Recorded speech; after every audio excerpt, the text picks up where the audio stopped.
നമസ്കാരം. ആദിത്യ ന്യൂസിലേക്ക് സ്വാഗതം. രഞ്ജിത്ത് ശ്രീനിവാസ് കൊലപാതക കേസ് വിധി ഈ മാസം 20-ന്.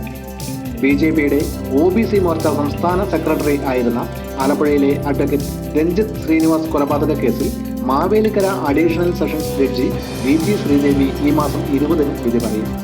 2021 ഡിസംബർ 19-ന് രഞ്ജിത്ത് ശ്രീനിവാസനെ ആലപ്പുഴ വെള്ളക്കിണറിലുള്ള വീട്ടിൽ കയറി അമ്മയുടെയും ഭാര്യയുടെയും മകളുടെയും മുന്നിലിട്ട് വെട്ടിക്കൊലപ്പെടുത്തിയ കേസിൽ 15 പ്രതികളാണ് നിലവിൽ വിചാരണ നേരിടുന്നത്.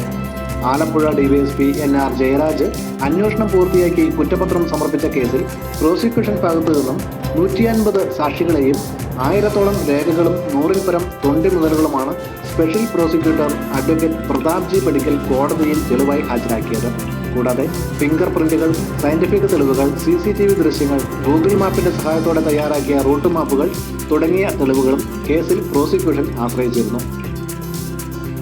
പ്രതികളുടെ തിരിച്ചറിയൽ പരേഡ് നടത്തിയ ജുഡീഷ്യൽ ഓഫീസർമാർ, ഡോക്ടർമാർ, പോലീസ് ഉദ്യോഗസ്ഥർ, വിവിധ രാഷ്ട്രീയ നേതാക്കൾ, സാധാരണക്കാർ എന്നിങ്ങനെ വിവിധ മേഖലയിലുള്ളവരായ സാക്ഷികളെയാണ് കോടതിയിൽ പ്രോസിക്യൂഷൻ വിസ്തരിച്ചത്.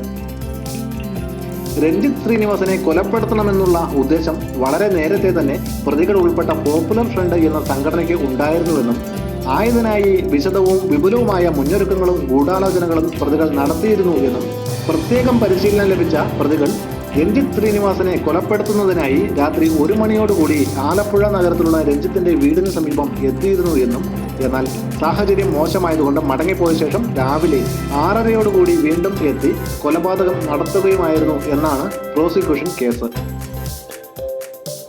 കേസിലെ 15 പ്രതികളിൽ നിന്നും ഏകദേശം 6000-ഓളം പേജുകളിലായാണ് വിചാരണ കോടതി ജഡ്ജി ക്രിമിനൽ നടപടി നിയമം 313 വകുപ്പ് പ്രകാരം ചോദ്യം ചെയ്ത് മൊഴികൾ രേഖപ്പെടുത്തിയിട്ടുള്ളത്.